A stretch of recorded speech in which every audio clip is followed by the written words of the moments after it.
پہلے بےنظیر صاحبہ کے زمانے میں یہ ہوتا تھا 60% کام ہوتا تھا، 40% حصہ پتی کمیشن میں جاتا تھا۔ اب یہ زرداری صاحب جو آئے ہیں اس کے بعد یہ ہوتا ہے کہ 10% کام ہوتا ہے، 90% ان کی جیب میں جاتا ہے۔ جو بچہ لوٹ کا مال ہے انہوں نے لوگوں کو خرید، کیوں زرداری کے ساتھ، کیوں میں زرداری صاحب ہم 26-27 مہینے ہم نے جیل میں ساتھ گزارا، تو اس کے پاس جو ماڈل تھا ایم کیو اسٹائل کا ماڈل تھا ذہن میں، اس نے 2-4 کہتے ہیں، میں اب شاید نہیں ہوں کہ میں کہوں کہ اس نے مروائے، لیکن اس پہ الزام لگے کہ اس نے 4-6-8 ہائی پروفائل مرڈر کروائے، تو اس کے بعد وڈیرے شڈیرے ڈر کے بیٹھ گئے۔ تو انہوں نے سارے سندھ کے سردار وڈیرے پیر اپنے مٹھی میں بند کر دیے اور ان کو لوٹنے کا کھلا بازار دیا ہوا ہے کہ آپ لوٹو اور کمیشن بلاول ہاؤس پہ بھی پہنچاؤ۔ سندھ کے لوگوں کے گردن پہ پاؤں ہے، لوگ روزی روٹی کے لیے پریشان ہیں، کیونکہ اگر سندھ میں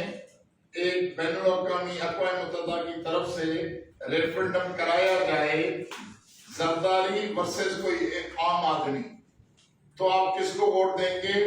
میں کہتا ہوں صرف 1% چمچے زرداری کو ووٹ دیں گے، 99% ووٹ زرداری کے خلاف پڑیں گے۔ زرداری کوئی سندھ کے لیے قابل قبول شخصیت نہیں رہا اور نہیں ہے، صرف جاگیردارانہ سسٹم، معاشرہ،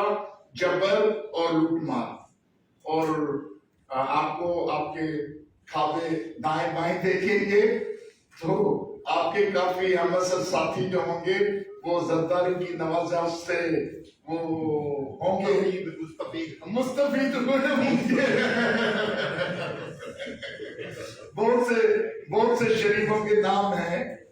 کہ جو ہمارے ساتھ آپ کے ساتھ موٹر سائیکل پہ سوار کرتے تھے یا کرائے کے گھر میں رہتے تھے، ماشاءاللہ آج وہ اچھی زندگی گزار رہے ہیں۔ ہماری دعا ہے اچھی زندگی گزارے مبارکے میں، لیکن اپنے قلم کی حرمت کا سودا مت کریں۔